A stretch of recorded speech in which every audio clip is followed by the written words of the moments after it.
The Big Show starts now. You bet it does. Welcome into Monday's edition of The Big Show on your Total Sports Station, KTGR. It's Andy Humphrey and Brendan Schaefer here. How about that weekend full of some fun playoff football across the board in the NFL? Maybe save for last night's game.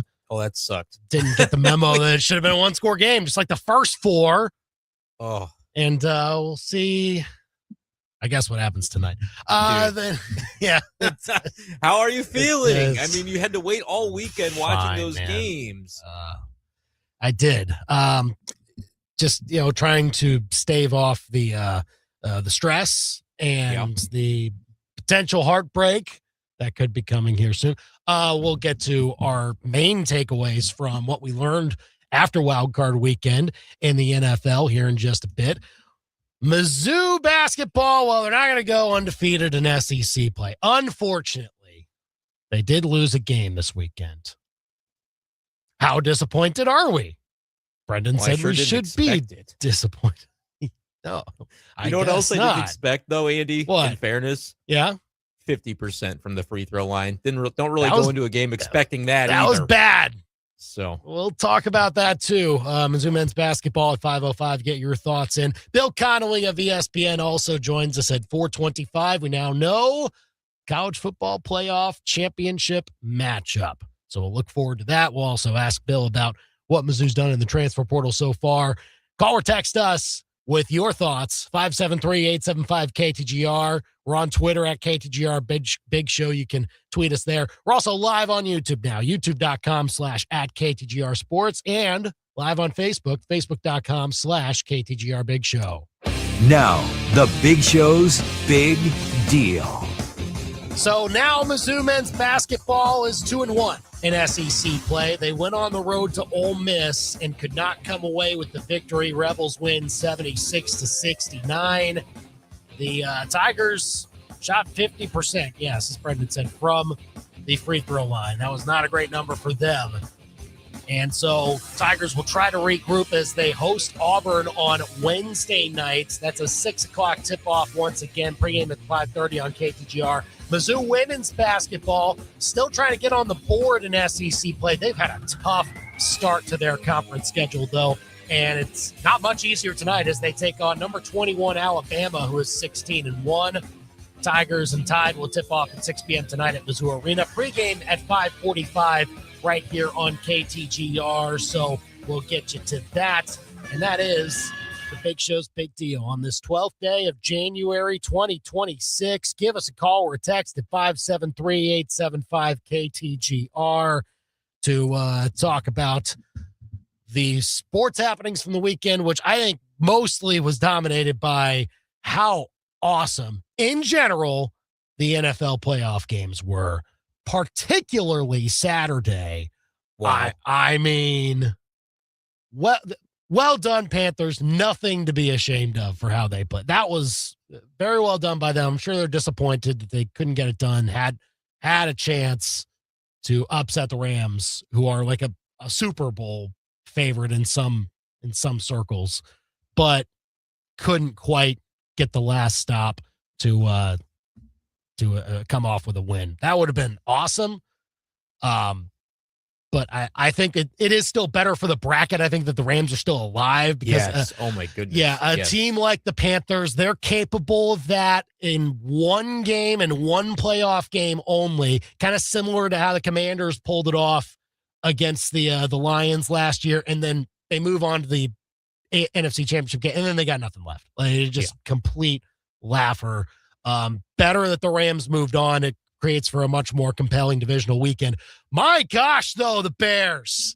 Unbelievable. Oh, man. Would you believe? Yeah. And there's a couple of sports betting jurisdiction of legality pieces of info from the weekend. But as that game was going, I wanted to will the Bears back to success. It was 21-3. And the Bears, I'm thinking, all right, if they can score a touchdown here, they might be cooking with gas. And they had to settle for a field goal. It was 21-6 at that point. And I still even said, you know what? You can Unnamedssportsbook.com. You can have my $5. Yeah. I'm going on in on the Bears. And boy, was that a wild ride. Incredible stuff. Caleb Williams, great. Ben Johnson pulling all the right strings. That defense, I mean, in the second half, whatever they did at halftime to adjust, that Green Bay just did not have nearly the same zip offensively. And it just seemed like the half would never end. You're like, oh, this mistake is going to cost the Bears. They're not going to be able to come back. There was always enough time to come back. And in fact, you have a heave to the end zone by Jordan Love on the other side to end the game. That was such a fun game. Andy, sometimes it seems like when there's two teams going at it and you respect both sides and you're having so much fun as a fan watching it, sometimes it just feels like it's over too soon. We got our money's worth in that one. It just felt like we got everything jam-packed into a loaded second half. Man, what a lot of fun that was. And for Bears fans, fans, I mean, that was incredible. That's Luther Burden. Sorry for Tyron Hopper. Tyron Hopper had a great moment there and for the Packers. And it one of their starting linebackers came off the field because of injury. He came in, filled in, and got an interception. That was awesome. You would have thought the game was over at that point. Yeah. Right? That was another one of those moments where you said, oh, mistake the Bears can't afford to overcome. But here's the reason why. The Bears, from the opening of the second half, operated, or at least it seemed that way. Sometimes teams say that they're doing it, but it doesn't seem that way when they actually go out and try to execute. They operated with a sense of urgency from the jump. Like, we're not going to assume that our possession is going to take this amount of time and huddle up and say, well, we'll be fine. We're only down 2 scores. There's 7 minutes. So you're saying all teams do that? Like maybe like the Chargers, for example, last night didn't operate with any urgency? Apparently not. Right? It's just awful. Yeah, I mean, Chargers last night, that's when the all the offensive line injuries just come back to eventually haunt you, and that's your result. I don't know. I wasn't going to expect them to win that game. But do something. You could have covered, right? It could have been a field goal game, something like that. Could have had a touchdown loss, and I would have said, fought valiantly. They were terrible. They were poorly coached, poorly played. I get the line was everybody's showing the PFF grades of all their offensive linemen. It's like, how can you be 41st out of 41? There's only 32 NFL teams. How are you 41st at your position? Like, there's a lot of those type of memes going around. But yeah, my man Vrabel marches on is all I got to say. Well, I mean, good on him getting the bloody lip from his own player. What is happening? Yeah, that was weird, man. Weird stuff there at the end of the game. He's like, I don't care. No, he's like, comes more endearing that way, I suppose. But no, like that game, Bills Jags comes down to the what a great game that was. Final minute or so. I didn't watch most of that game, unfortunately. Couldn't, but yeah, I understand what happened.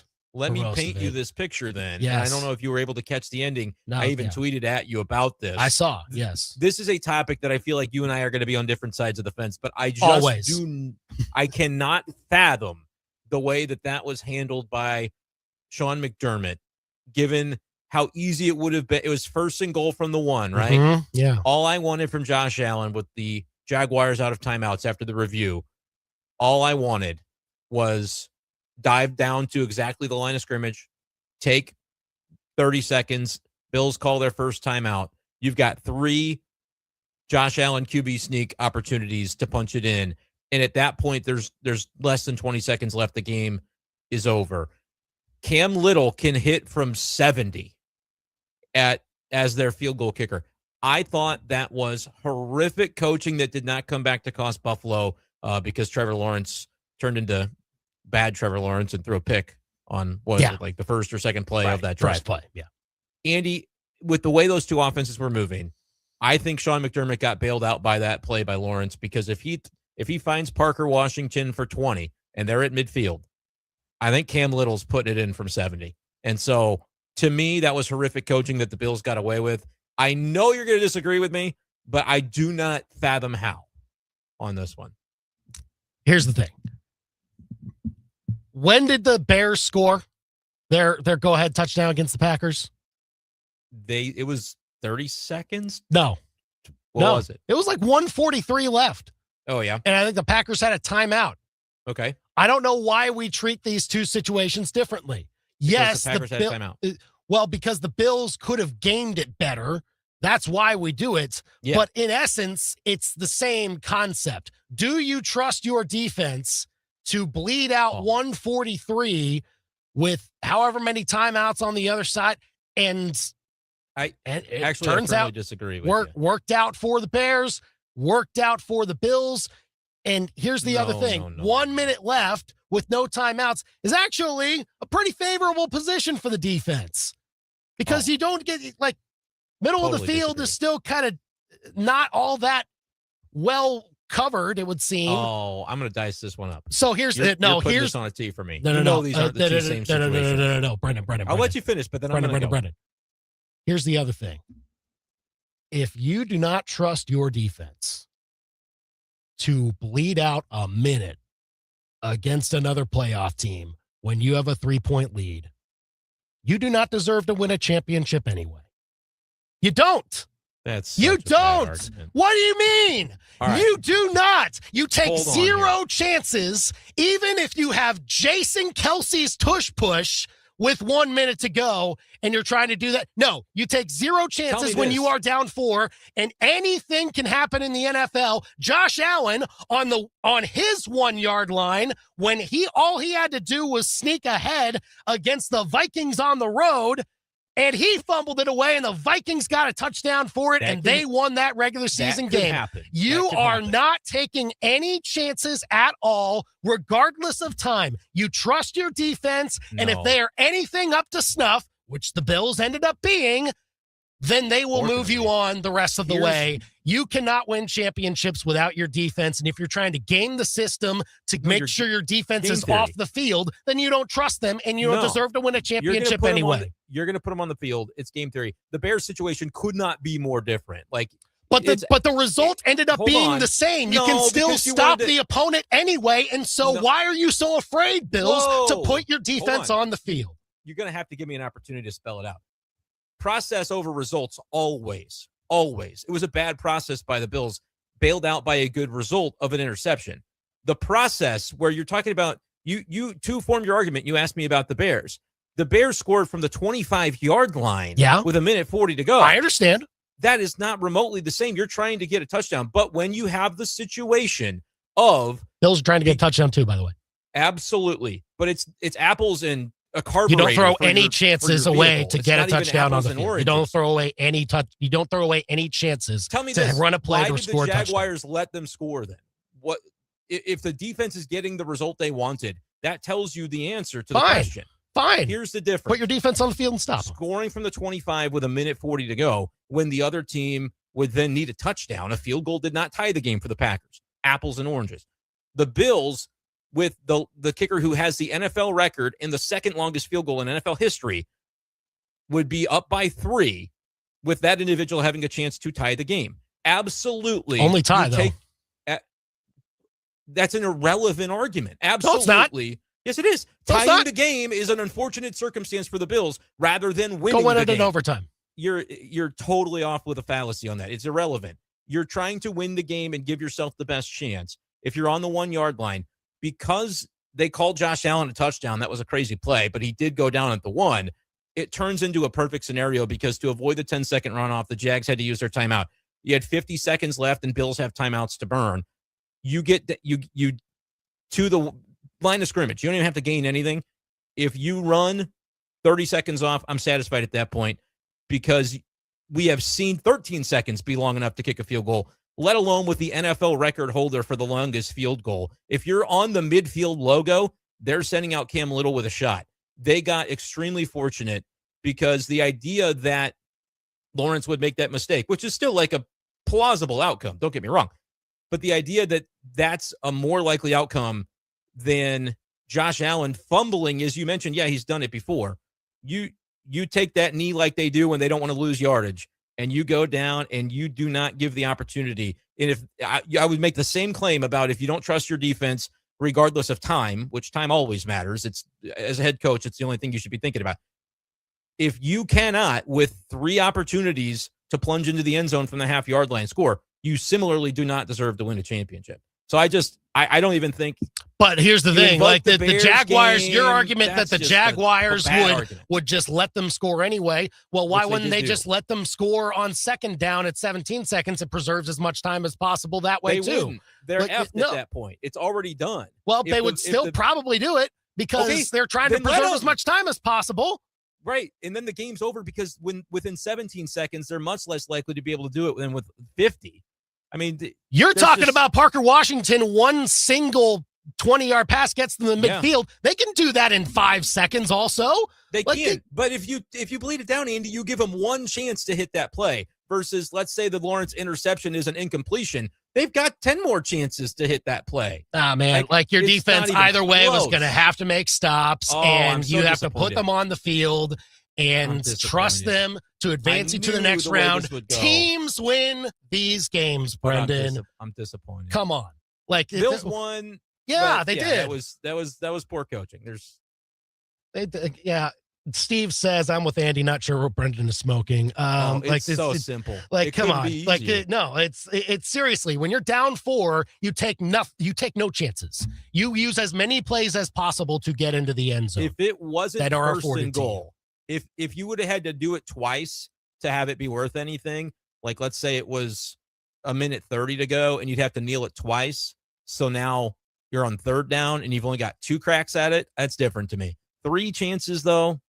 Oh, all day. I'm ending the game with Josh Allen after one more play, but we disagree. That's okay. I knew we would. Call or text us at 573-875-5847. Pete says, always get the touchdown regardless of time. I will never concede. Nope. That's the way you do it. Why is it that we suddenly turn into sports fans who say regardless of time? It's always ever been about time. So no, not always. Sometimes it's about just being ahead of the other team. That I'm 100% convicted it'll never change. Here's a thought I have though from the weekend as well. You mentioned, and I agreed, the Rams being still in the field makes for a better bracket down the road. They deserve to lose in so many ways. Like they just didn't play well in the way that the Panthers had energy. And obviously on the final drive, you get the Parkinson touchdown. Played well there. But man, were there so many moments where I was like, the Rams are finding ways to lose this. Defensive penalties on a 3rd and 5 when it gives them an automatic first down. There were just a lot of little moments like that where I thought, you mentioned the Rams, they're not Super Bowl favorites. The Seahawks probably still are, but they're definitely on the short list that a lot of people would say from the NFC. If not the Seahawks, the Rams are probably next up. I thought in watching that game, this team cannot win the Super Bowl. Like if the Rams are capable of playing that way, and maybe that's just the one where they got away with it and they're going to be their best version of themselves. But boy, that hurt my thought on their ability to win the Super Bowl, even though they got away with it and won. Well, so at Bears, right? They go to Chicago. Game. Yeah, I hope so. I hope the Bears still have that in them. A lot of to play tough. A lot of energy expended though to come back in that, and then try to come right back at it the very next weekend and take on what I think is a better team in the Rams, top to bottom. Even though we're talking about the Rams having a bad game in this one, that's it for sure. I do think there's still an element of the Rams probably view a lot of that. They'll go and look at all this tape and see, okay, now let's dissect why the heck the Packers went into shell mode against this Bears team when they had such a great first half, right? Like that's they're already fighting to retain Matt LaFleur after that. Right. Yeah. Well, it's such a weird situation. Like, here's the thing, like that you can only move on from Matt LaFleur if you know 100% in your heart you're getting Jim Harbaugh. And if you don't, then you got to keep Matt LaFleur. I think that's my take on that situation. But it means that you modify the extension. You don't give them the world and you say, okay, prove it to us again. But yeah, that is a tough one for the Packers to have to figure out. Yeah, that's a really intriguing one. Then the rematch of Seahawks 49ers too, which I think will be a close game, but I also don't see a way that the Seahawks lose it. I think they use the power of George Kittle's tequila bottle to win that game. Yeah, that was great. And that was a great story that came from that. He basically asked, for those who haven't heard it, asked Jed York, York asked him if there's anything he needs. And he's like, yeah, bring me a bottle of tequila. And as the story goes, George Keela, I keep calling him George Keelis. George Keela. George Tequila's Kittle bottle was empty by the end of the game. And there's like teammates at halftime saying he was like smiling and telling him go win. Dude was probably like half gone by then. That stinks to tear your Achilles at his age and in his stage of his career. I just think that was like, let's go win for George Kittle. And then the adrenaline dies down. And I feel like we're going to see the Seahawks handle business in that one. The Seahawks are easily my Super Bowl favorite after watching the weekend, because the teams that did play and won, you can still see the flaws in some of them. We talked about the Rams. I would say Buffalo, I don't look at their game as they had flaws. I think Jags are just that good. I thought that was an even up matchup, and they both played pretty well. I don't look at that and go, oh no, Buffalo barely survived. Like that was I think the Jaguars were favorites before the game began. So I don't worry about slightly. Buffalo. Right. But we know their issues are going to be probably on the defensive side as time goes along. So there's just too many teams that I want to like that I don't think are as complete as Seattle after watching the weekend play out.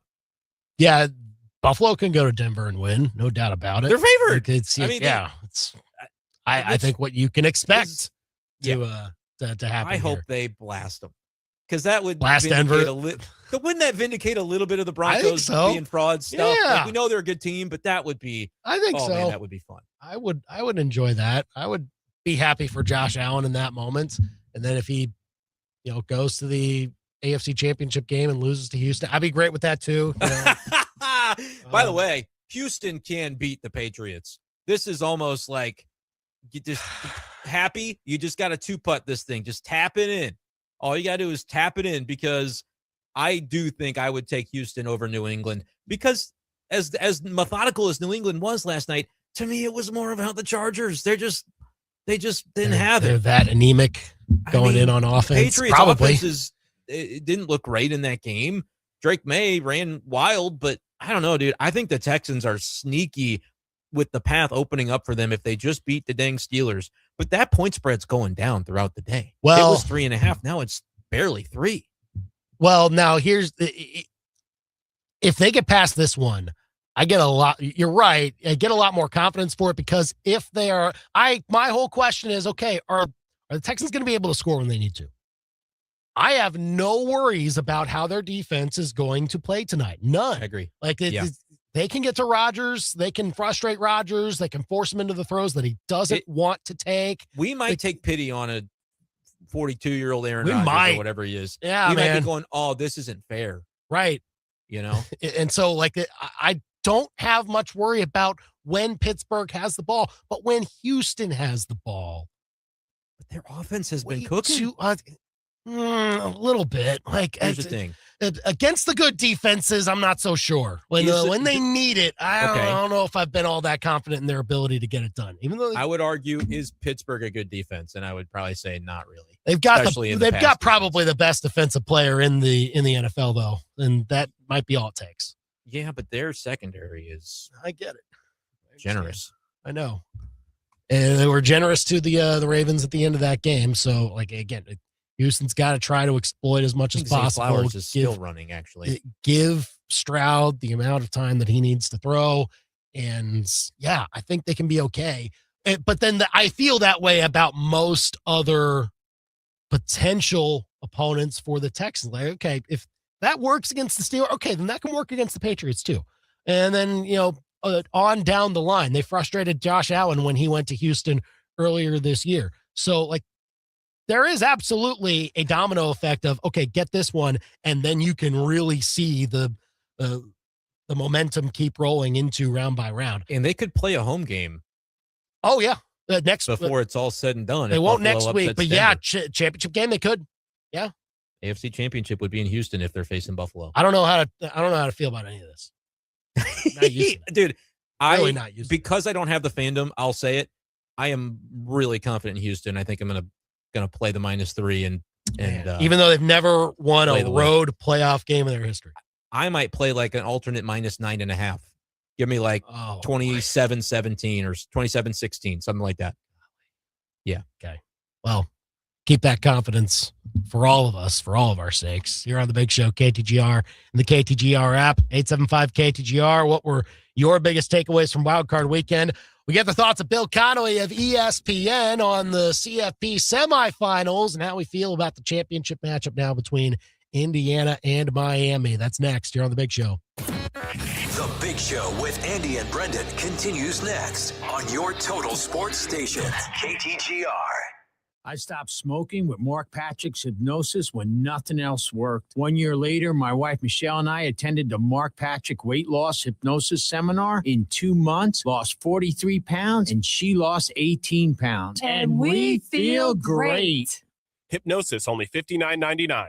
Tuesday, February 3rd at the Capitol Plaza Hotel and Convention Center in Jefferson City, or Wednesday, February 4th at the Holiday Inn Columbia East in Columbia. Weight loss hypnosis 5:30 p.m. Stop smoking hypnosis 8 p.m. Hi, I'm David Bale, Exterior Project Specialist for True Sun Exteriors and Interiors. Unlike a lot of our competition, we have a 5-year labor warranty, which ensures that even after 1 or 2 seasons, if an issue rears its ugly head, we're going to stand behind it. Any new installation we do, which is going to be roofing, siding, decks, windows, doors, all that kind of stuff has a full 5-year labor warranty. So we're going to stand behind all of our workmanship for 5 years after the installation is complete. Let's just say hypothetically, we get a storm or something and maybe something comes loose or there's some caulking that gets out of whack. We do a roof and a leak shows up a year later. Sometimes you get a weird storm. You just never know what's going to happen. Anything like that, we're going to stand behind and we're going to take care of it. The difference between a house and a home is the attention to detail. At True Sun Exteriors and Interiors, we'll turn your vision of a dream home into a reality. For more information or a free estimate, go to TrueSunExteriors.com. TrueSunExteriors.com. It's hard to believe basketball season is already here. 1851 Underground Tap and Grill reminds you that whether you need a place to grab a bite after a local high school or college game, or you just want to plop down with some friends and watch some hoops on TV, they've got a spot for you. 1851 Underground has drink specials and discount happytizers for happy hour. Check them out on Facebook or at 1851underground.com. It's not a secret, but it is underground. 1851 Underground Tap and Grill in the historic Brick District, downtown Fulton. So, Mr. Fancy Dancy Sports Car Dude, you say you were distracted by a raccoon feasting in the road? Okay. How about the fact that you were going way too fast when there's like 5 inches of snow on the ground? Nice ditch you got there, bro. Now you need a savior, a do-over. Find your phone and just Google I-70 Towing. They're Mid-Missouri's go-to crew for slide-offs. When your winter world seems to have been wrecked, call the team they hope you never have to meet. I-70towing.com. A raccoon. Just ridiculous. From the trainers to the coaches, the equipment managers to the players and fans, it takes a whole team to be truly successful. Hi, this is Sophie Cunningham, and if you're looking for the best team of jewelers in Columbia, it's Betts. Their staff has years of experience handcrafting jewelry, and when you combine that with the newest technology, it gives Betts Jewelers the ability to truly wow their customers. So talk to the team at your hometown jeweler today. Betts Jewelers in downtown Columbia. These beautiful moments begin at Betts. Begin at Betts. You don't just sell, you connect. You listen, learn, and deliver. You build relationships that turn clients into partners. At Fuse 32, our people don't push products. They craft solutions. They anticipate problems before they even happen, and they fix them before anyone notices. If results and relationships, not excuses, drive you, then it's about time to join the team that never settles. Fuse 32. There's nothing we can't do. Apply now at Fuse32.com. The best local sports talk around on your ride home. You've got The Big Show on KTGR. You're on The Big Show, KTGR, and the KTGR app. You can give us a call or a text to sound off here on The Big Show. And, tell us anything Mizzou's doing in the transfer portal right now, and also what do you think about the college football playoff national championship matchup that we're about to see a week from tonight, Indiana and Miami in Miami? That adds another layer to it. Of course, Fernando Mendoza from Miami, too. So the storylines abound for all of that. Here to talk all things college football with us is Bill Connelly of ESPN. You can find him on Twitter at ESPN_Bill C. And go and check out all of his great work over at ESPN.com. And so, Bill, let's start with the college football playoff here. It seems that we got one great game and then one where, do we just assume that Indiana is like the what Georgia and Alabama used to do to teams not 5-10 years ago. And so that's what Indiana is at this point. And we kind of know what next Monday night is going to look like. Or is there any type of thing in this matchup that makes you go, okay, maybe we will get some type of a game here?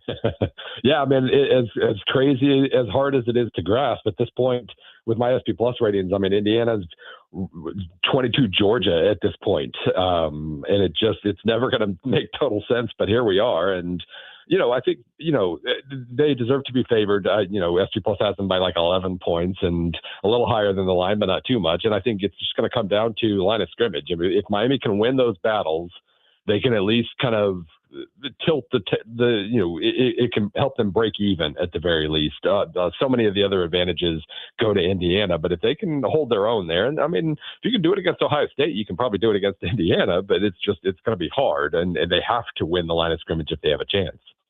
And just sort of watching the Indiana-Oregon game and knowing that obviously it ends up in a blowout, I just couldn't help but wonder, like, okay, how much of this is mistakes Oregon's making versus things Indiana is doing to inspire them, like the Dante Moore fumble that leads to an immediate touchdown?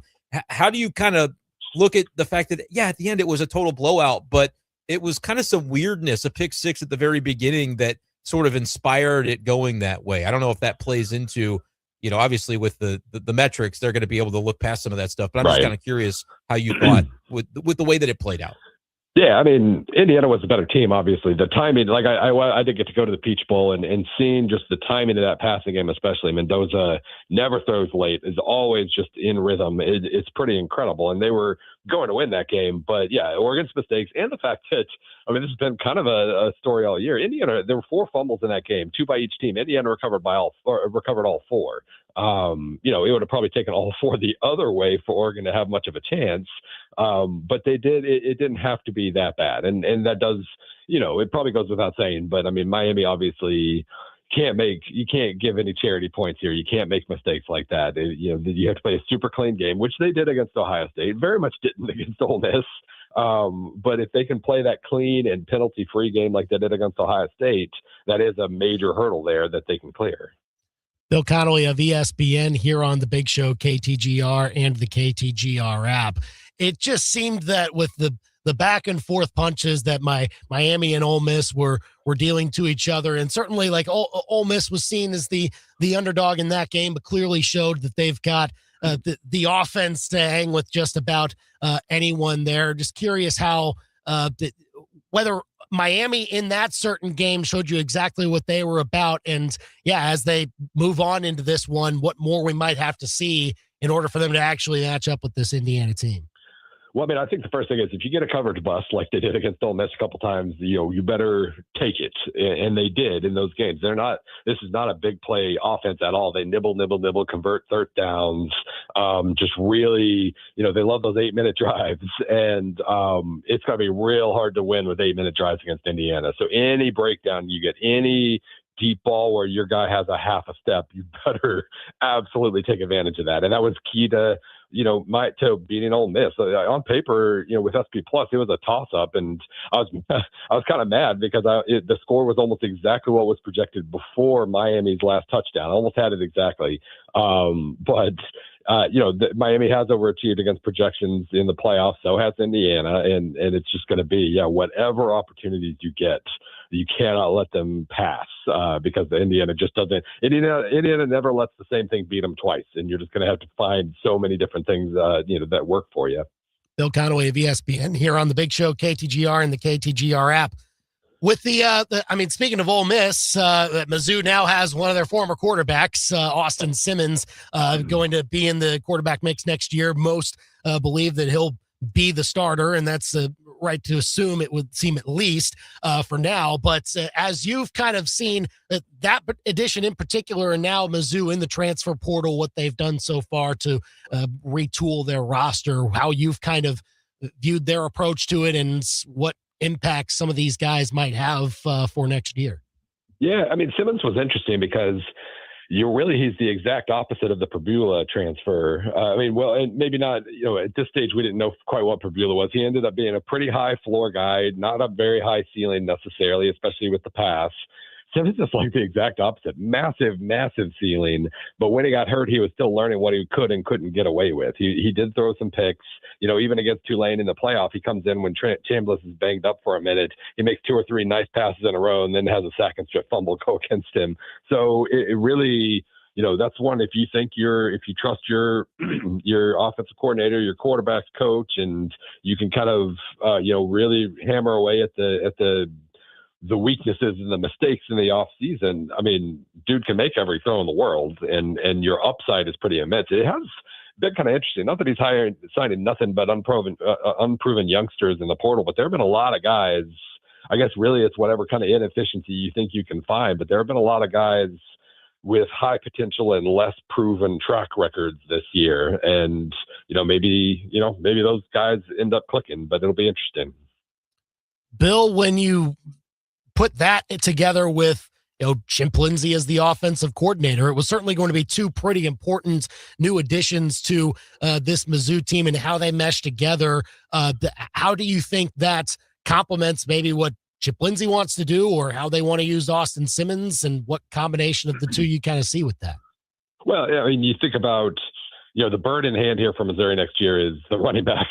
You're going to have a powerful running game. Obviously, the offensive line needs to click, and that could, that can blow up anything anywhere. But you kind of assume that he's going to know how to run the ball. I think I said when they hired Lindsey a few weeks ago, he's going to cook the ingredients you give him. He's not going to, make something spectacular you weren't expecting. But if you give him good run pieces, he's going to run the ball well. And so you have that going for you. And you think in those terms, well, Austin Simmons, you're more likely to make mistakes and whatnot on passing downs. And if he's always on schedule, then he's always going to be in favorable passing conditions, and he can do some real damage with these other semi-unproven pieces. Even Alubade is not very proven yet. So it's going to be a pretty young, high upside passing game all the way around. And maybe you can get away with that if you have that really, resolute ground game that you can lean on.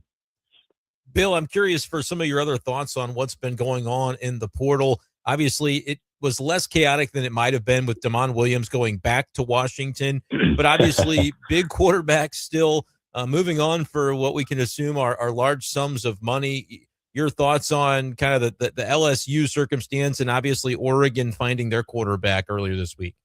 Yeah, I mean, Raiola, I don't love Raiola by any means, but I think in the Oregon offense, assuming it doesn't change much without Will Stein, it's a very controlled offense, lots of quick passes, and he can do that. Like at Nebraska, downfield, he tried to improvise a little bit too much, but in terms of just like snap, read, throw, and lots of screens and whatnot, he can do all that, and so maybe that'll work out. They're another team. They're going to have a run game no matter what, and so.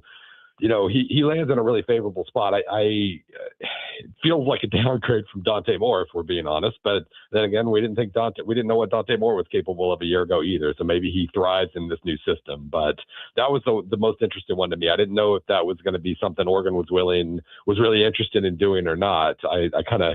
It always felt like Raiola was a Miami quarterback to me, but that one was particularly interesting. Sam Levitt obviously is a big get as well.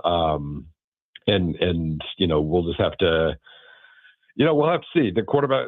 Everybody has in this playoff, it seems like, had a quarterback transfer, and so some of these are going to click, and they're going to be Heisman favorites next year, I guess. There you go, Bill Connelly of ESPN here on the Big Show, KTGR and the KTGR app. Certainly stuff to monitor when it comes to the future for next year, and well, it seems over the next week or so, or week plus, we may have a decision on whether we're going to be talking about 12 teams or 16 teams or 24 teams. I know it's the most exhausting type of thing ever at this point, I'm sure, for folks in your line of work, Bill, but just I guess the meeting's happening before the national championship this upcoming weekend. How do you kind of view the way that 16 could work or the way that 24 could work in your mind? Well, I mean, 16's fine. I've always been okay with 16. I've really come to like 12, though. I think 12 is a really good number. And I think there's a lot of possibility there. And also, we haven't mastered 12 yet. This thing lasts like 2 weeks longer than it needs to. And it feels like if we can just kind of get that Big Ten's out here, pushing 24, the way we stretch this thing out, that would end on like March 12th. So, that's an absolute nonsense idea right now. I love the FCS playoffs. But we don't have 12 figured out yet. We can't go to 24 yet. So, If this really is a standoff between the SEC and Big Ten, I could see them punting and staying at 12. I've always assumed that 16 would happen, but I guess I'm fine with either one of those. I just we can't go beyond 4 rounds now. 4 rounds is going to take us all the way to the end of January. It's going to be very painstakingly difficult to try and get all that figured out, but we'll see what they do figure out, I'm sure, soon. Bill Connelly of ESPN, you can go find him at ESPN_Bill C on Twitter and go and read his great college football content over at ESPN.com leading up to next Monday's national championship game. Bill, thanks for taking the time to come and join us today. Enjoy the AFCA convention that you're at right now, and I hope to talk soon, my friend. Absolutely. Take care. You bet. It is 4:42 here on the Big Show, KTGR and the KTGR app. Yeah, he's busy going around session to session and in Charlotte for the AFCA convention. He takes the time to talk to us bozos. Good on him. That's well done by him. We do appreciate it. So we'll see what about that, and then the national championship game next Monday night, which you will be able to hear right here on KTGR with coverage beginning at 5:30. Okay, under the bus next. This has been kind of the talking point of the sports, the journalism world over the last 24 hours between Liam Cohen and the reporter who had a lot of nice things to say in a setting that's we're not used to hearing nice things said from reporters so much in those types of settings. Lots of takes on it, but I think Pat McAfee's really misses the mark. We'll get to that next. Now, your local sports center update on your total sports station, KTGR. Good afternoon. I'm Andy Humphrey. This Sports Center update is with Lee's Tire Company. If it's round and rubber, Lee's sells it. Go to leestirecompany.com. Mizzou men's basketball took their first SEC loss on the weekend as they lost at Ole Miss 76-69. Tigers just 50% from the free throw line and struggled in the end of the first half when they led by as much as 10 points, but allowed Ole Miss to take the halftime lead and could not recover. Tigers 2-1 in SEC play, 12-4 overall. Next matchup at home against Auburn on a Wednesday night with a 6 p.m. tip-off. Mizzou women's basketball, another tough team they have to deal with as they host Alabama tonight, who's ranked number 21 and is 16-1 on the season. Tigers looking for their first SEC win. They're 0-3 so far. That will tip off at 6 p.m. tonight. Pregame at 5:45 right here on KTGR. And Mizzou football, 4 transfers in over the weekend, including a Mid-Missouri product. Will Kemda, former Kansas State offensive lineman, also played high school ball at Helias. Mizzou now is at 14 transfers in this portal season. Portal closes on Friday. Now your ABC 17 Storm Track forecast.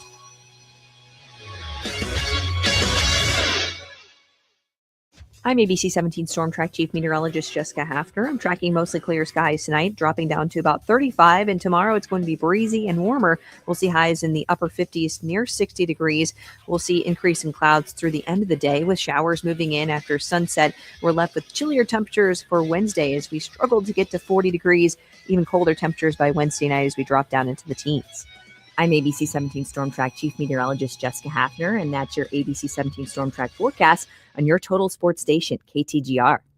Midway Electric presents the high school sports power play of the week. Here's Price dribbling left side, got past Higgins, but then blocked at the rim by Jada Porter. Picks up the loose change, gives up the floor to Higgins.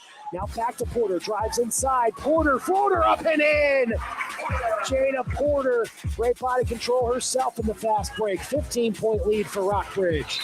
That's the power play of the week with Midway Electric, powered by people with pride. MidwayElectricInc.com. Lose weight or stop smoking with Hypnosis, guaranteed or your money back. Hypnosis designed to destroy unwanted cravings, late night eating binges, boredom eating, and stress eating. Also, stop smoking with Hypnosis. Hypnosis Tuesday, February 3rd at the Capitol Plaza Hotel and Convention Center in Jefferson City, or Wednesday, February 4th at the Holiday Inn, Columbia East in Columbia. Weight loss hypnosis 5:30, stop smoking hypnosis 8 p.m. Sign up at markpatrickseminars.com. That's markpatrickseminars.com. I can't believe how spotless my floors look after using the Swiffer Power Mop. No more dragging around a heavy mop and messy bucket. Now I get the same deep clean without all the work. Thanks to the powerful solution and scrubbing pad of the Swiffer Power Mop, dirt and grime don't stand a chance, and I don't break a sweat. Mic drop. Mop drop. Swiffer Power Mop. Swiffer Power Mop. A smarter way to mop. Try it or your money back. If you love to travel, Capital One has a rewards credit card that's perfect for you. With the Capital One Venture X card, you earn unlimited double miles on everything you buy. Plus, you get premium benefits at a collection of luxury hotels when you book on Capital One Travel.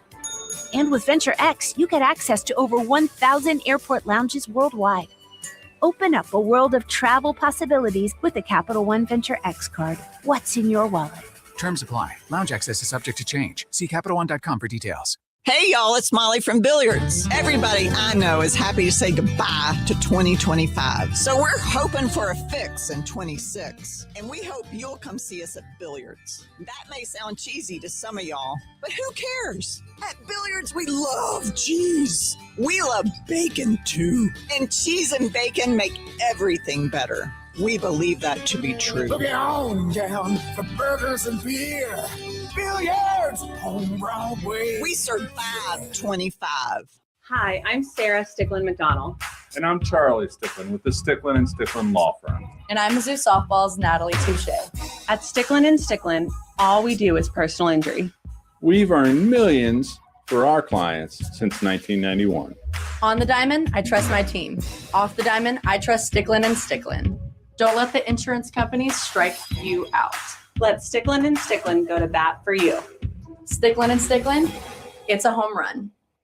YouTube is the second largest search engine in the world. It's an ever-growing library of content that users can access from anywhere. So how can it help you grow your business? At Zimmer Communications, we'll show you the ins and outs of advertising on YouTube. 90% of people say they've learned about a new brand through YouTube, and they're twice as likely to buy something they saw advertised there. When you're ready to build your brand through advertising on YouTube, talk to Zimmer Communications. You know business, we grow business. ZimmerCommunications.com.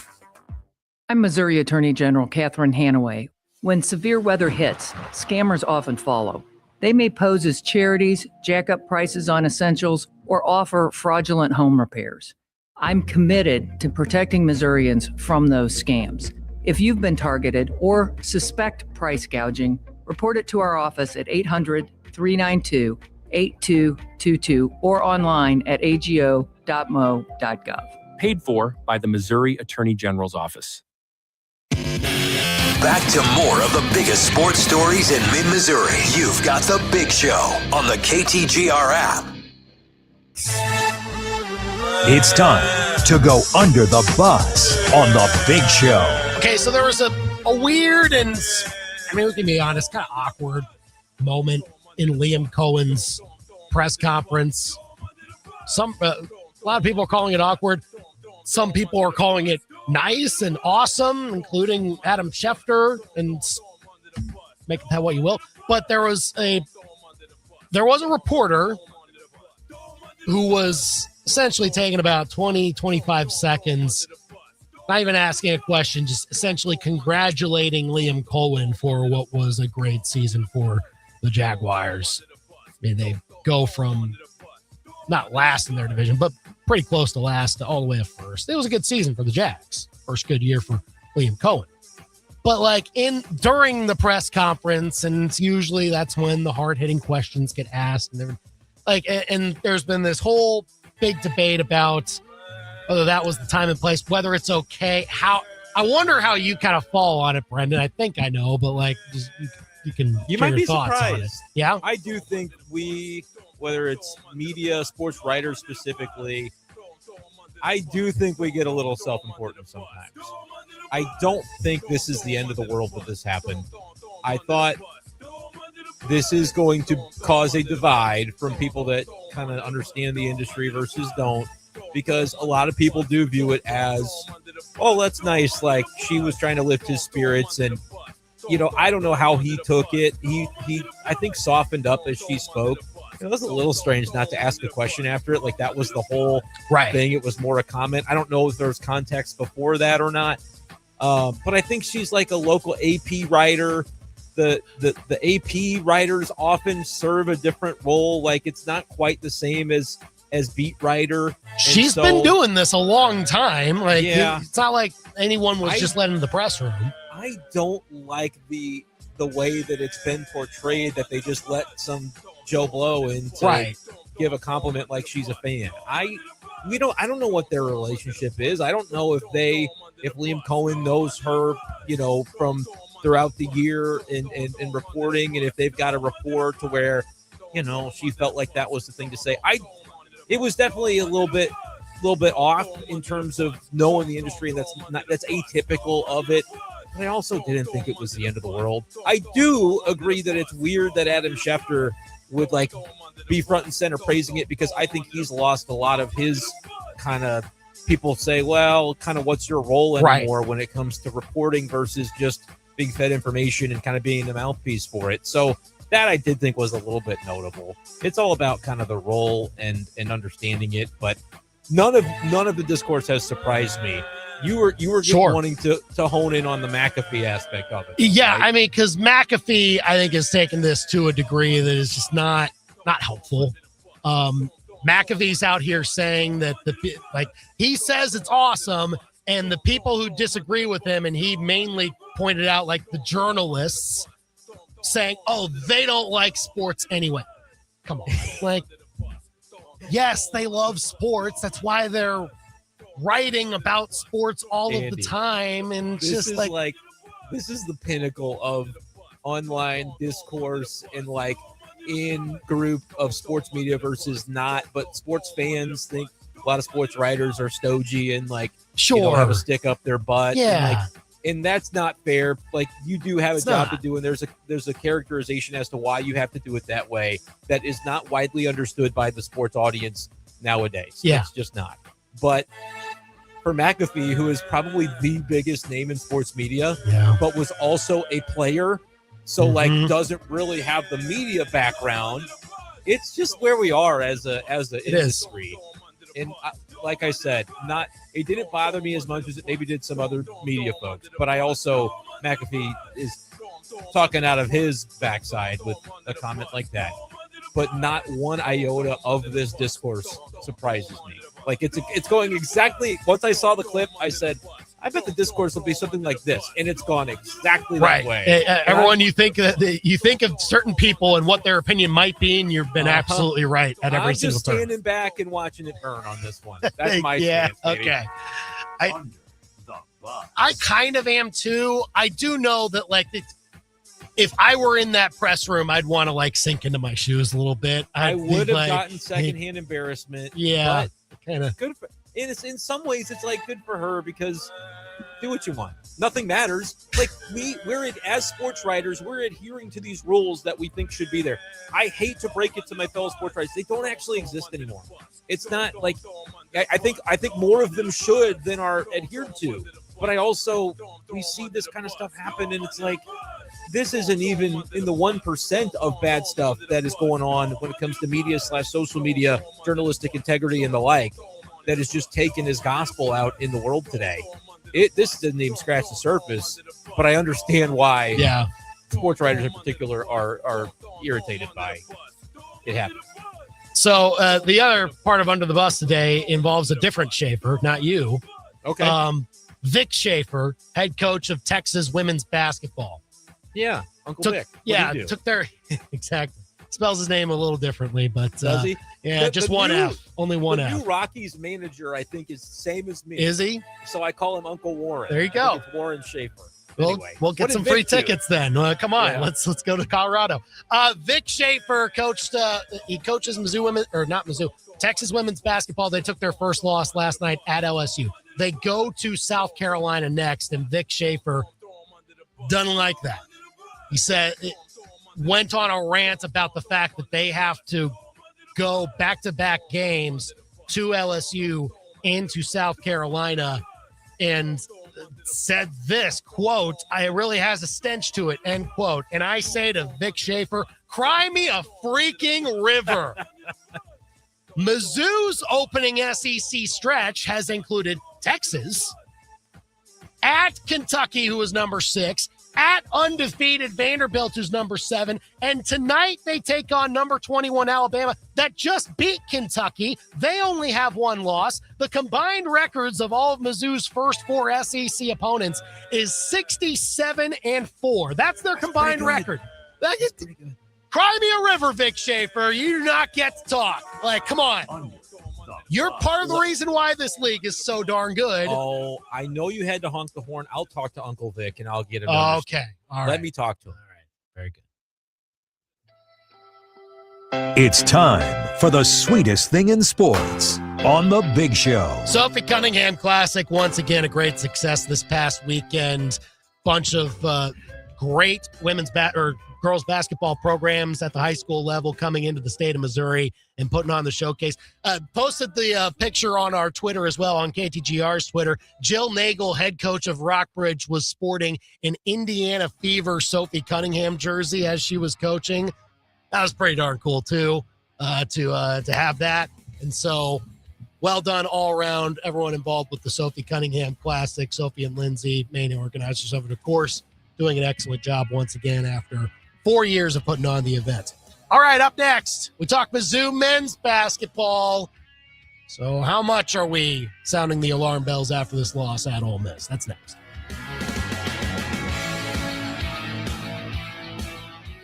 Hi, everyone. Andy Humphrey here for Lee's Tire Company. It is getting to be holiday time, and that means slick roads a lot of the time. So make sure that your tires are in tip-top shape. If you need new ones, now's a great time to get some at Lee's Tire Company, because right now they're running a special where you can buy 2 tires and get 2 free on Mastercraft and other select brands. That's right. Buy 2 tires and get 2 free. That'll save you a ton of money if you need new tires, or you just want to switch them out for the winter time. You can do that too with Lee's Tire Company. They have an excellent service team at all 3 of their locations that can get your car serviced for these winter months. And of course, they are the tire pros in mid-Missouri. I've gotten my new tires from Lee's Tire Company. You should do so too, especially now. Buy 2 tires, get 2 free on Mastercraft and other select brands at Lee's Tire Company on the Business Loop in Columbia, or University Garage by the MU campus, or the location in Centralia. If it's round and rubber, Lee's sells it. Lee'sTireCompany.com. Lose weight or stop smoking with hypnosis. Only $59.99 guaranteed, or your money back.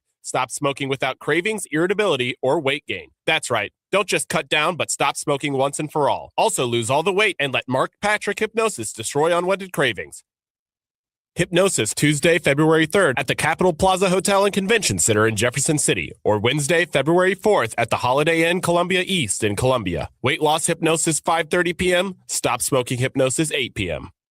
Okay, the limb is hanging over the driveway. I need this pruned. Oh, call the electrician. An electrician? Yeah, or maybe your HVAC guy. You've officially lost it. I need an expert in the right field. Fine. Call that lawn company. They mow and prune. Yeah, they also scalped your yard last summer. When it comes to trees, trust the experts who actually know trees. Ones that are trained and educated for pruning, planting, and removals done right. Call Eric at Advanced Tree Solutions, your tree's best friend. AdvancedTreeSolutionsLLC.com.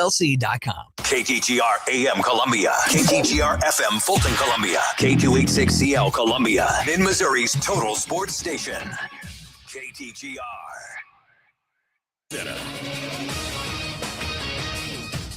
I'm Christine Lisi. The NFL Spotlight tonight is on Pittsburgh, where the Steelers and Texans will wrap up NFL Wildcard Weekend on Monday Night Football, 8 Eastern, ABC, ESPN, and ESPN2. Houston's riding a 9-game winning streak, is seeking the first road playoff win in its 24-year franchise history. Pittsburgh, meantime, looking for its first postseason victory since the 2016 season. From ESPN's Adam Schefter, Packers expected to try to work out a deal in the coming days to keep coach Matt LaFleur. Green Bay likely will need to make him one of the NFL's highest paid coaches to do that. Unsportsmanlike co-host Chris Canty. It's hard to justify that for a head coach that hasn't gotten to a Super Bowl when he's had the highest paid quarterback essentially the entirety of his tenure with your franchise. It's hard to do that when your team has gone 3 straight postseasons without winning a game. John Harbaugh had his first formal interview since being fired by the Ravens for the Falcons' head coaching job. He's also had preliminary talks with the Giants, Titans, Browns, Raiders, and Cardinals. ESPN Radio is presented by Progressive Insurance, making it easy to save money. When you bundle your auto policy with home, condo, or renters, you'll earn a multi-policy discount. Easy to bundle, easy to save. Visit progressive.com. From Faro. 15 to the 10, to the house. Bush. Back to the wall, and it's got her. And Arrowhead. Touchdown! Kansas City! To your speakers. This is the big show, baby. Get fresh takes on the biggest sports stories in mid-Missouri. Right now, this is the Big Show with Andy and Brendan on KTGR. Well, I said that Mizzou should expect to beat Ole Miss in basketball over the weekend, but like I said off the top of the show today, I didn't expect Mizzou to shoot only 50% from free throw range. Yikes. Yep, the Tigers fell to the Rebels, and so where do things stand now for Mizzou men's hoops after a great week with a couple of unexpected wins, and then they were a slight favorite on the road and didn't get it done? We'll talk about that coming up here in just a couple of minutes, and at 5:25, we will discuss the possibility of the playoff format in college football changing, but will it or won't it? Yeah, it's back down to whether or not the SEC and the Big Ten can agree on something. Go figure. And if they can do so in time to be able to change it for next year. We'll talk about that as well at 5:25. 573-875-KTGR to call or text us today. But first, it's 5 o'clock. It's time for the top 5 at 5 on The Big Show. Number 1. If you want to trade away for curtain number 1, you can have curtain 1. So Mizzou men's hoops now 2-1 in SEC play. Went to Ole Miss, and yeah, I do think the key number is how they shot at the free throw line. Even if you change that to 75%, which would be a good number, but I think a number that Mizzou realistically needs to shoot for almost every single game, it's probably a different result. Instead, you shoot 50%, and that's just not good enough, plainly. And so we'll see how Mizzou tries to bounce back against Auburn on Wednesday night. I think they can get it done against this Tiger team. The other Tigers coming into Columbia, I should say. But again, it's going to take a better effort at the free throw line. You got to get there, and then when you get to the free throw line, you got to cash in on those opportunities. We shall see. It's a 6 p.m. tip-off on Wednesday night. Number 2. Number 2, your timing is impeccable. And Mizzou women's hoops tonight tries to get their first SEC win, but they'd have to pull an upset as they host number 21 Alabama, who's really started the season strong, 16-1, and they just knocked off a top 10 team in Kentucky last week. And that's why the complaints from Vic Schaefer of Texas women's basketball about how the league screwed his team by making them go to LSU and go to South Carolina back-to-back. Stop. Mizzou has had a much tougher, much more arduous stretch to the start of their season. They were not out to get your team, Vic Schaefer. This is just the league you play in, and it's so good because you're so good, so deal with it. Number 3. 4 transfers in over the weekend for Mizzou football. Hey, nice to see Will Kemna get a chance to come back home. Former Helias Catholic offensive lineman.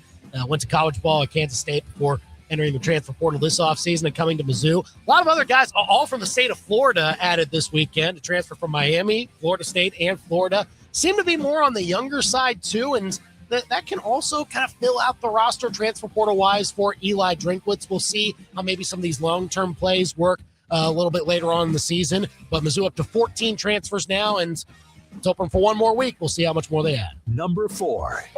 Oh, shanked it. It's Indiana and Miami in the college football playoff. I sure hope Miami is able to give Indiana a game, but Indiana might have other ideas. And we might find out soon, within the next couple of weeks or so, if it's expanding to 16 or 24.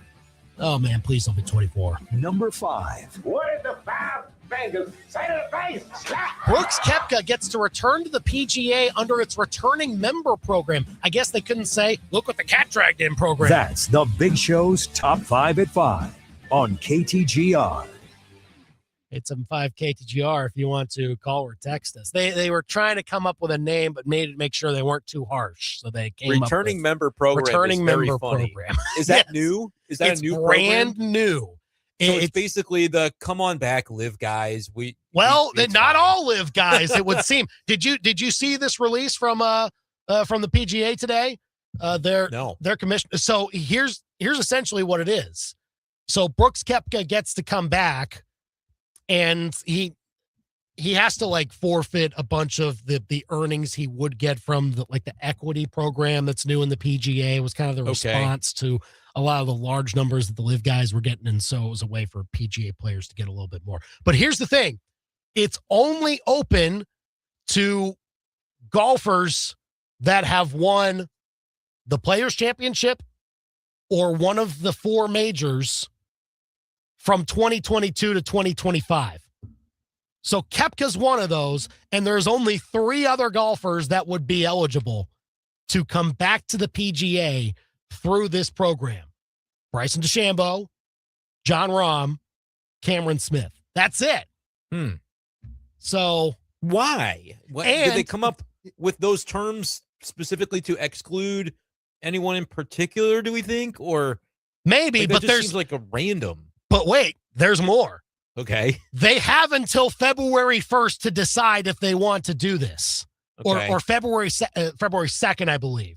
So or else the window closes for those 3 other golfers to return to the PGA, and once it closes, the PGA commissioner said there's no guarantee that this opportunity comes back again. So this is strange. It is. There's a bunch of golfers that I don't know. Like for Brooks Koepka, it makes sense, I think, for him to want to come back. If they let him back in, great for him because he made his bag of money. You know, he got his Saudi oil money, and now he's like, well, I'll go play on a real tour now. Right. I sold out, but I get to come back to like the prestigious tour. Good for him, man. I can't knock anybody that is going back and like, yeah, I got my money for a couple of years and I'm good. I'm content. But dude, it's weird that they only let 3 guys in. That if they should decide to do so, like those parameters just feel like a little bit off to me. But I mean, maybe something else happened. Like if Live Golf dissolves completely, or or something what like happens that. then? But it's, I think at least it's still supposed to be like merged with PGA at some point. I'm old enough to remember that being like in the news. Like at some point. I remember the news cycle. I don't know what it was supposed to mean then, and I don't know what it means now. But it's all kind of confusing. I don't know. Interesting decision for Bryson to make, though, because he could still make all of the money he could possibly want at Live, even if. Don't you think he's miserable though, not being in like? It's prestige, and there's no prestige to Live. We've seen it play out, and nobody cares.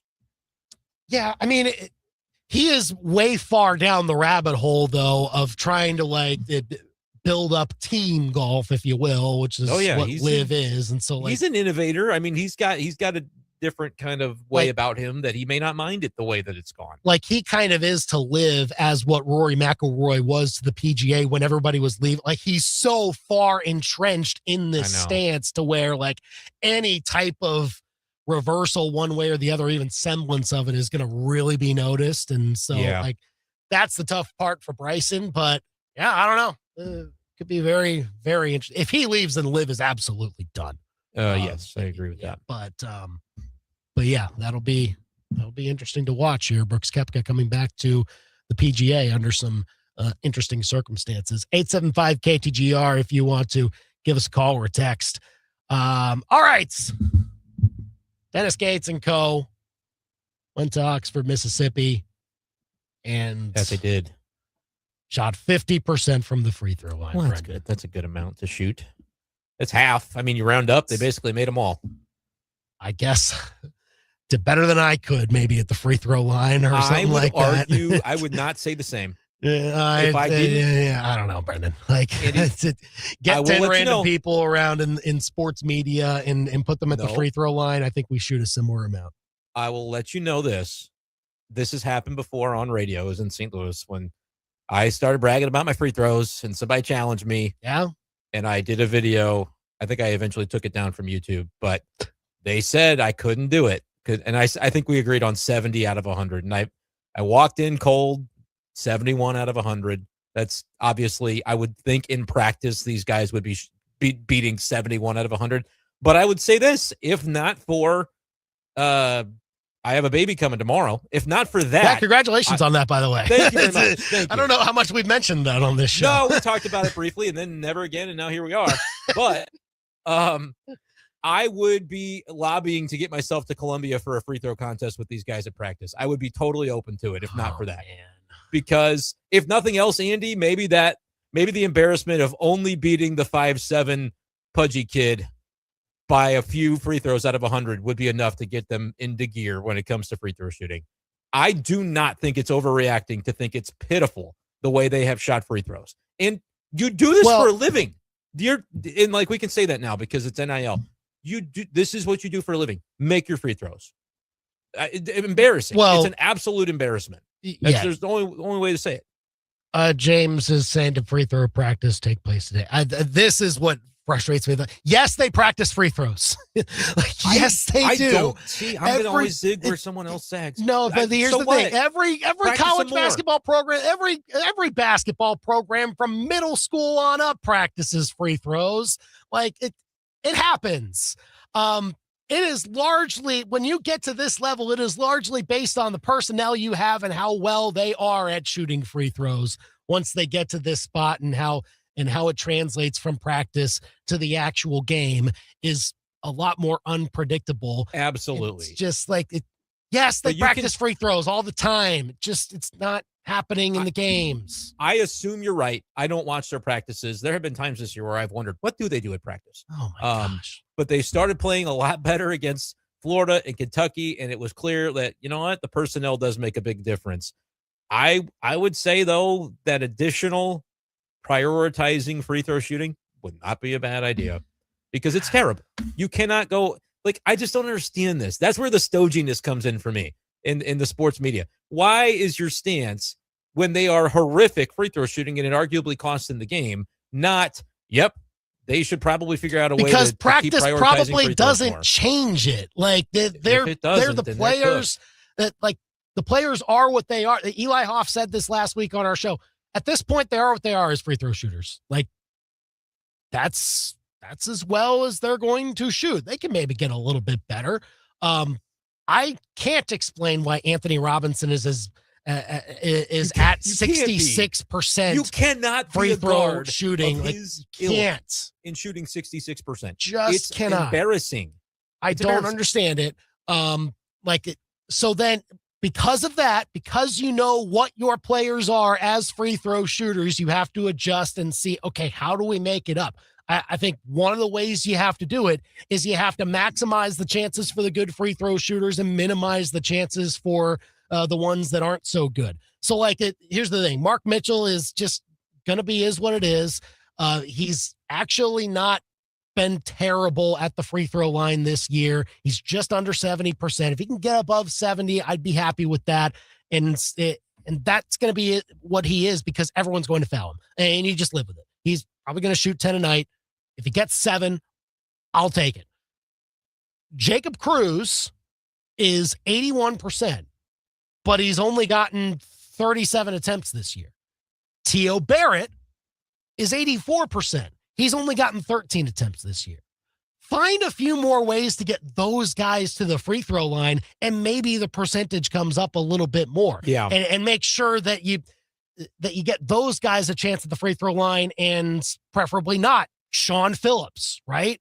So if Sean Phillips is in the basketball game, he's going to get fouled. It's Hacka Phillips, right? Sure. If he's got the ball underneath, mug him because he can't make the free throw. That's where it's concerning to me because we've heard a lot over the years about Dennis Gates and his philosophy of get to the line is a priority of our team, but you cannot allow that to be a priority of your team if you cannot shoot the free throws successfully. So Fair. I do think strategically that is something you have to be thinking about. If your stance is, and I get why it's unrealistic to think that they're magically going to become better free throw shooters. As a fan of the sport, I am totally vindicated in being mad about it. It's fine. You're justified to be frustrated that your favorite team cannot shoot free throws when it couldn't be a simpler act. I wonder this.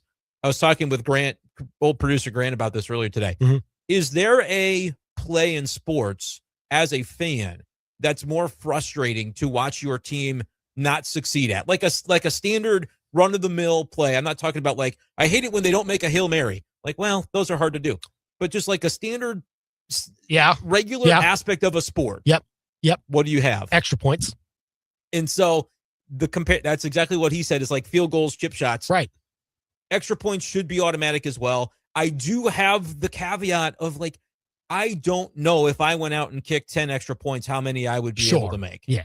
Whereas with free throws, if I didn't make at least 7 or 8 of them, I feel like a piece of crap. So like there is that personal anecdotal aspect of it where I'm like, yeah, they have a unique skill set to be able to kick the ball through the hoop. I can make an extra point, but I don't think I'd make it every time. Certainly not with them bearing down on me trying to block it. Mm-hmm. So I guess relating it to my own experience, that's where the disconnect is on that one. But it's definitely frustrating because you should just you do it for a living, kick the ball, make it through. But I think those are the two things. I don't know if there's another, because like, oh, a baseball hitter strikes out. Yeah, dude, it's really hard. No, that's really hard to hit a baseball. It's yeah, like that can't possibly be. No. Could you argue a pitcher, if he's walking the world, like just not being able to throw it in the zone? You walk a guy maybe, but pitches, like you want to do something successful, right? Yeah. Something that helps your team instead of hurts it. That's as easy as doing it in your sleep or whatever it is. Like I don't know. That fifth graders can make a free throw. That is the disconnect for me. Is like this can happen at a very low level of basketball at a high clip, and they're not getting it done, and they are paid millions ostensibly to do it. I mean, look, and when there's nobody else, contesting it or anything like that, and everyone is honed in on whether or not you're making the arena quiets down and everything the pressure. Like that. It's absolutely a mental hurdle no to doubt. be able to overcome, and it's hard to simulate in practice. To your point, you can shoot 100 to end every practice, but to simulate the pressure of it. But it is something that I say is worth considering. But as far as I know, to your point, maybe Dennis Gates has already implemented something of this ilk, but we're not at practice to know that. Old man yelling at the cloud is me when it comes to free throw stuff, because arguably if they shoot 75% in that game, or maybe even just 70%, they win the game. But that is so much more about the players than it is about the coaches, if you ask me. Because again, like I've heard this from Mizzou fans as well. Dennis Gates has never had good free throw shooting. Yes, he has.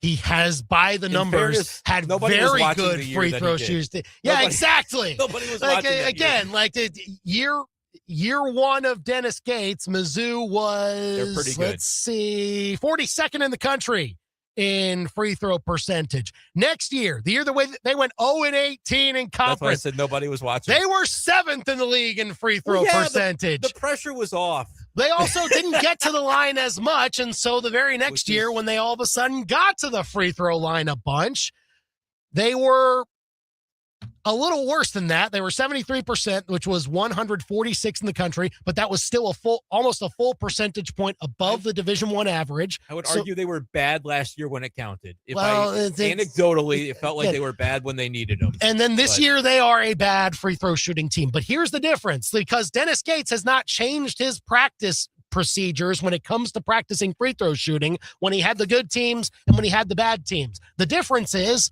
2 years ago, Sean East was awesome at the free throw line. Last year, Tamar Bates and Caleb Grill were awesome at the free throw line.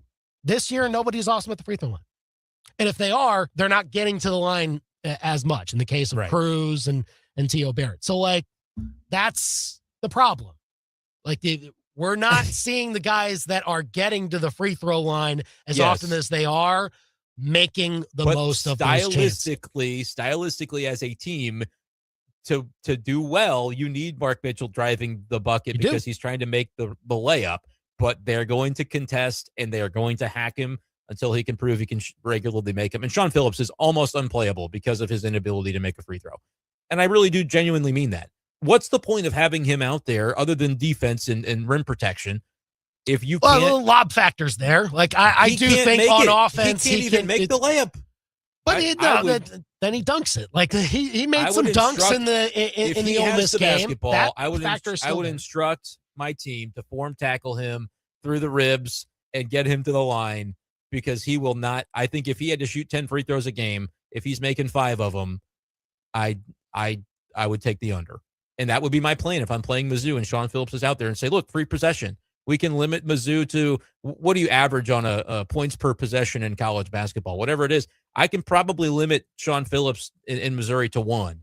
point per possession because he's probably going to go 1 for 2 from the line at best. And that's a problem because, it'd be nice for Well, but Theo again, Barrett he's Josh Gray last year. Like, that's what he is. Too.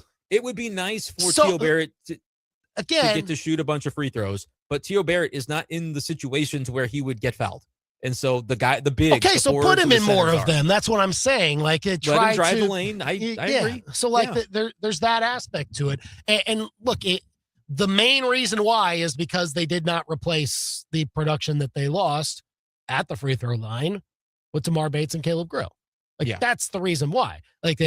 Josh Gray has been traded out for Sean Phillips. Mark Mitchell has been largely the same. Anthony Robinson has been largely the same. They needed Robinson to be better, and they needed 1 or 2 more guys to get to the free throw line with enough regularity and then be productive at that spot.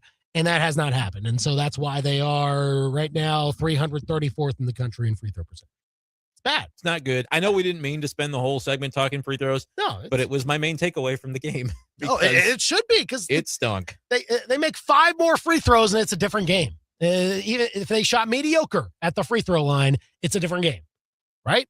So yep, it's what it is, I suppose. They lost that game, but it's not a season-ending loss. No, I never would have submitted that. I said I expect to win because I think Mizzou's better than this team. They suffered that fate because it's tough to go on the road and win. Puts the onus on needing to beat Auburn at home for sure to kind of maintain your trajectory and your rise through the conference. Go win that game at home. Defend home court as they have done so well under Dennis Gates. Yeah. Call or text us at 875-KTGR if you want to give your thoughts on Mizzou basketball at the moment, their free throw woes, the loss to Ole Miss, and what's to come as they take on Auburn and then go to LSU this upcoming Sunday. That'll be a tougher road game to deal with, so they'll have to shape up as soon as possible for that one. We'll get some of your calls and texts on that. We'll also, before we get to Mizzou women's basketball coverage tonight, Tigers taking on Alabama at 6 o'clock. Coverage begins at 5:45.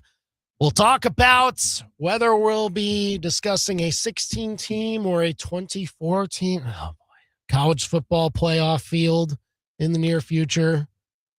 Oh, man, 24 would be awful. We'll get to that next. Follow The Big Show on Facebook, X, Instagram, and YouTube. And keep it here on your total sports station, KTGR. I stopped smoking with Mark Patrick's hypnosis when nothing else worked. 1 year later, my wife Michelle and I attended the Mark Patrick weight loss hypnosis seminar. In 2 months, lost 43 pounds, and she lost 18 pounds. And we feel great. Hypnosis, only $59.99. Tuesday, February 3rd at the Capitol Plaza Hotel and Convention Center in Jefferson City, or Wednesday, February 4th at the Holiday Inn Columbia East in Columbia. Weight loss hypnosis 5:30 p.m. Stop smoking hypnosis 8 p.m. Another winter inside, looking at the snow in your yard that you can't write your name in because you didn't order your new deck from Crutch's Custom Exteriors in time. Don't look ahead to spring cleaning. You're ready for spring peeing and April showers with Freedom Stream powers off your new Crutch's deck. They can build your pee platform in the winter so it's ready for you to splash your autograph in any springtime snow that's left. CrutchesCustomExteriors.com. True beauty is on the outside. This is the year she gets an upgraded diamond, the year that dad finally gets his retirement watch, and the year that your daughter graduates. So you give her the necklace she's always dreamed of. Family Pawn is not your traditional pawn shop, but they are your secret to saving big on stunning jewelry for every occasion. Family Pawn, where you'll find timeless treasures for a fraction of the cost. FamilyPawn.com. Not your traditional pawn shop. Family Pawn.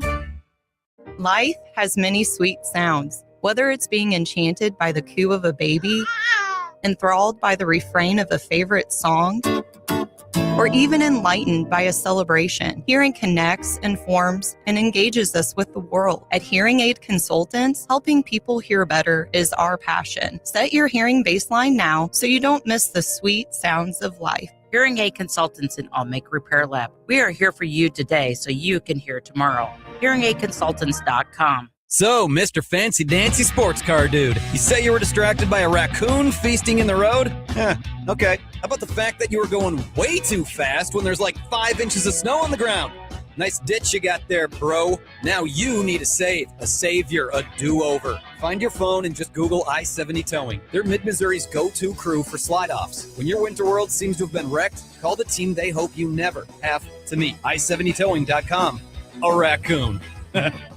Just ridiculous. It's hard to believe basketball season is already here. 1851 Underground Tap and Grill reminds you that whether you need a place to grab a bite after a local high school or college game, or you just want to plop down with some friends and watch some hoops on TV, they've got a spot for you. 1851 Underground has drink specials and discount happytizers for happy hour. Check them out on Facebook or at 1851underground.com. It's not a secret, but it is underground. 1851 Underground Tap and Grill in the historic Brick District, downtown Fulton.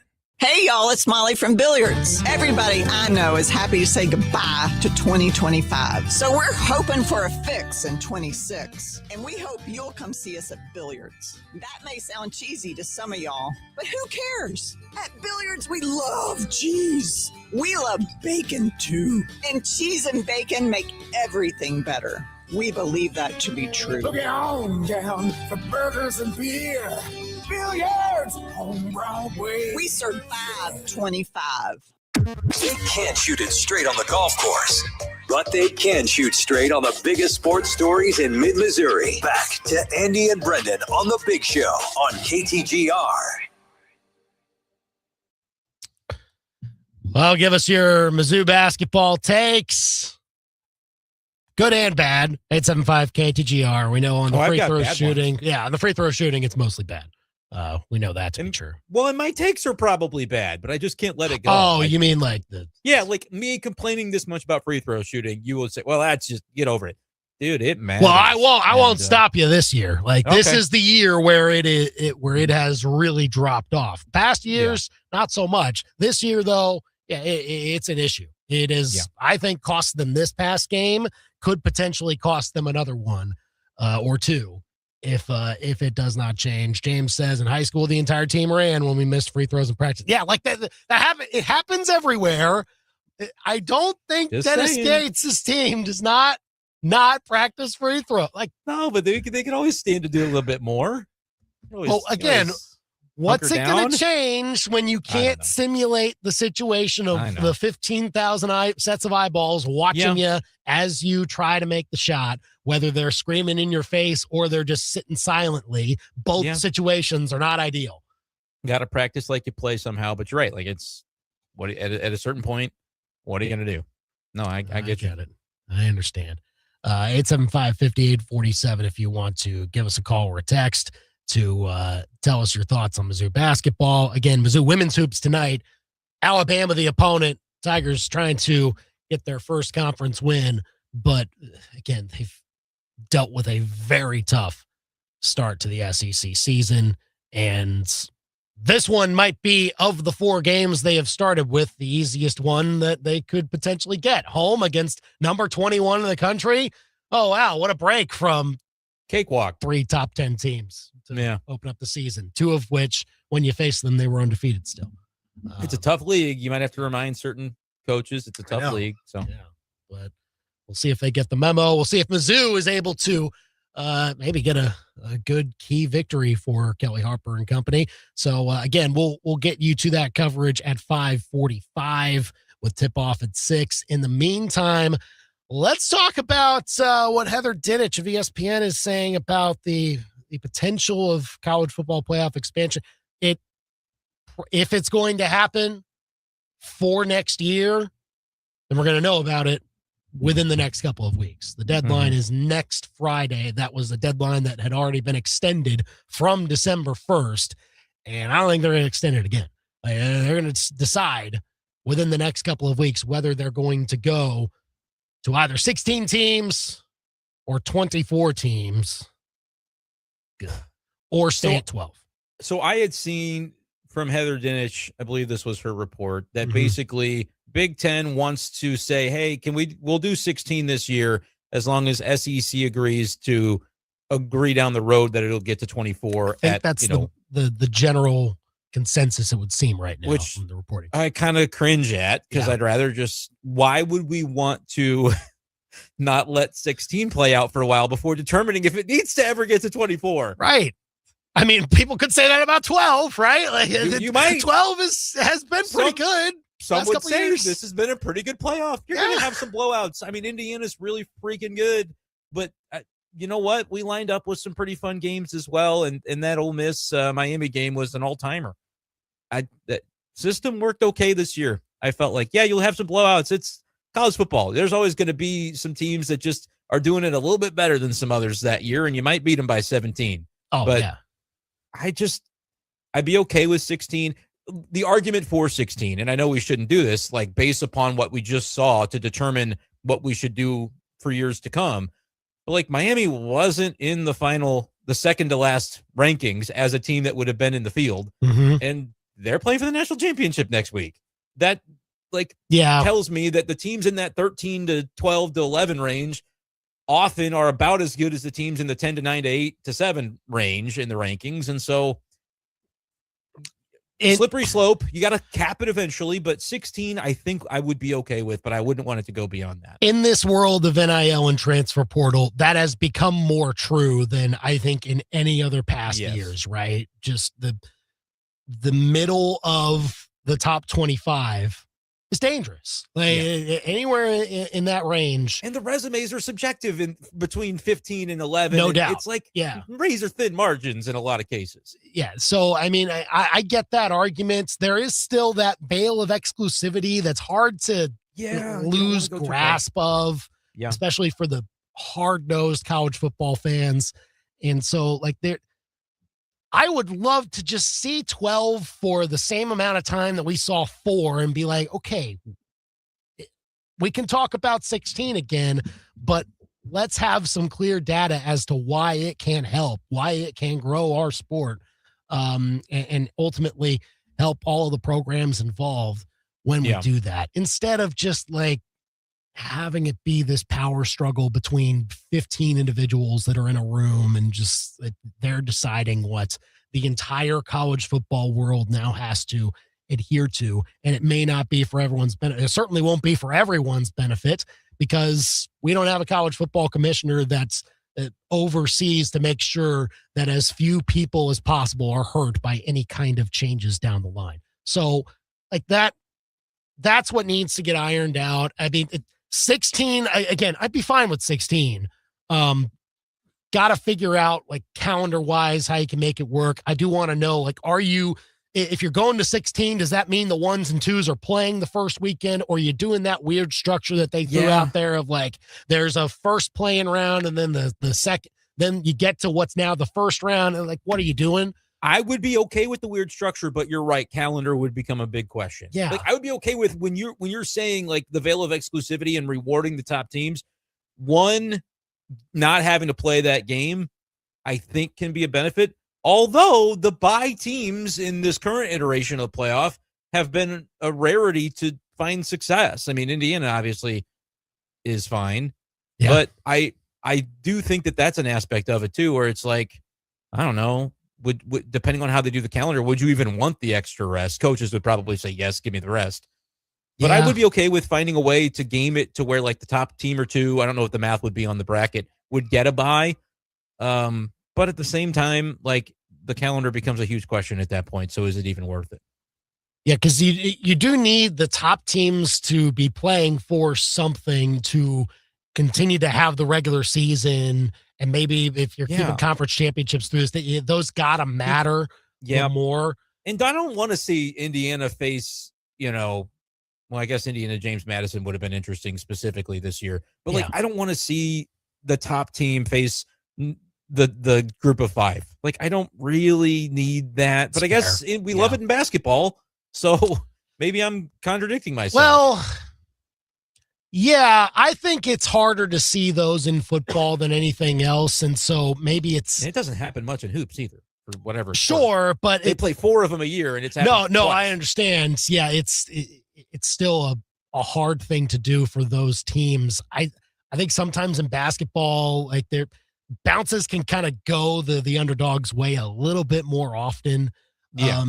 Football, you've got a bunch of different players. Like the team aspect of it is so important, whereas individually one player can go off for an underdog team and be and will their team to victory. So I would be interested to see how they work out that bracket. But interestingly enough, you got to also keep in mind if you're doing the weird sort of structure to it, you're adding another week into this.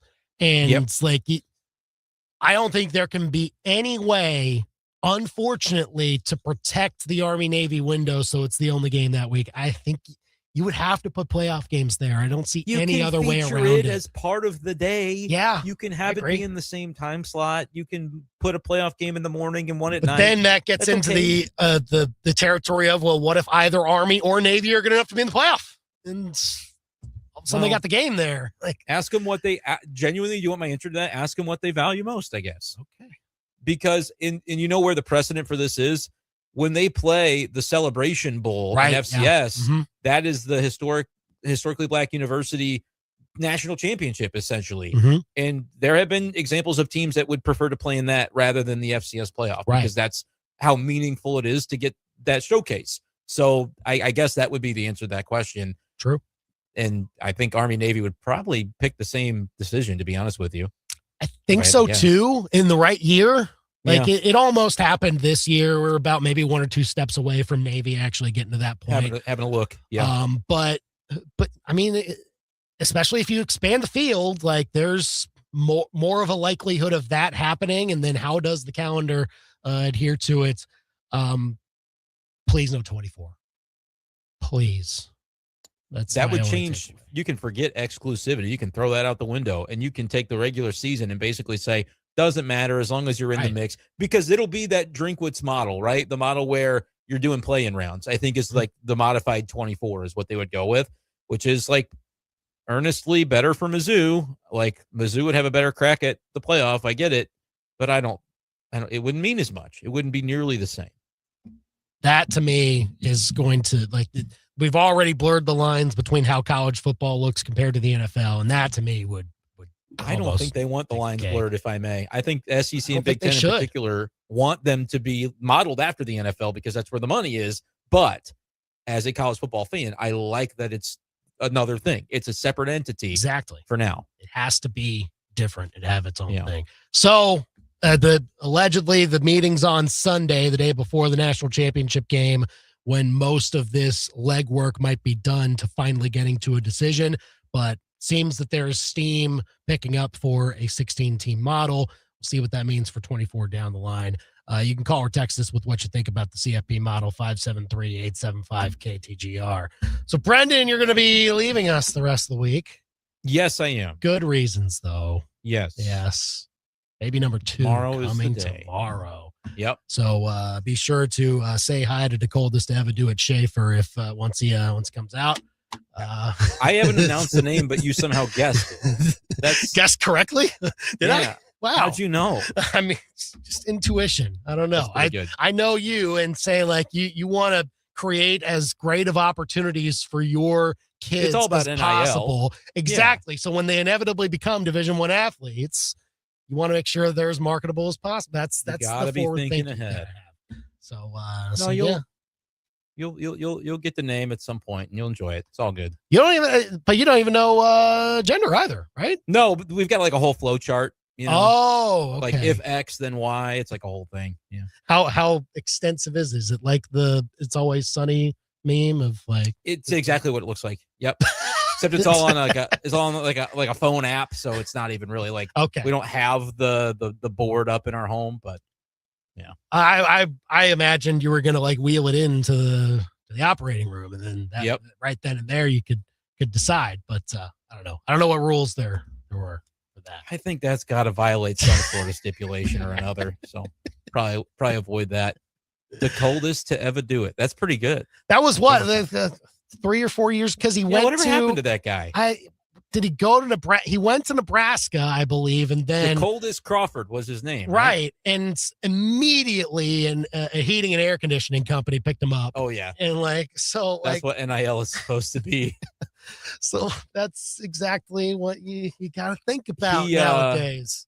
My update for you, it looks like he's got a game log from most recent season was 2023.